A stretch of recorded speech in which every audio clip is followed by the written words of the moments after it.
Okay, so now we're going to do future value, and say we want to achieve $20,000 in the bank. Okay, that's what we want. Coming out, we expect in some type of a savings account, let's say. And say that our interest rate is let's do 2%. Let's do 2.5%. Okay, and our money, we expect our money to be in there about 5 years. So what's going to be our present value? So what we're going to do is we're going to hit PV. It's going to run us through our thing again, our rate, our periods. Let's see, let's go rate, comma, sorry, and then period.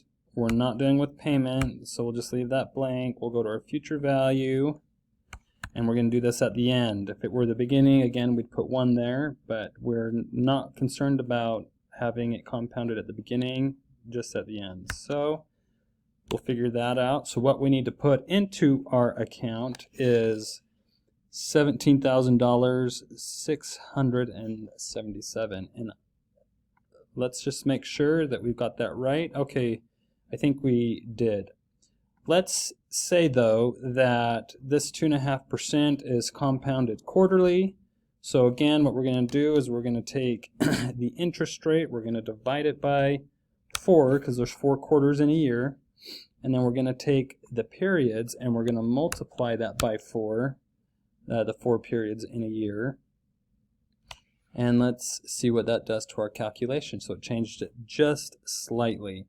So remember, when we're accounting for different compounding periods, we adjust that in the formula by dividing the interest rate by the amount of periods within a year, and then we take the periods and multiply that by how many periods are in a year, and that's how we adjust for future value. So if you know you want to find get to a certain amount, what do you need to do? We're going to put in 17,656.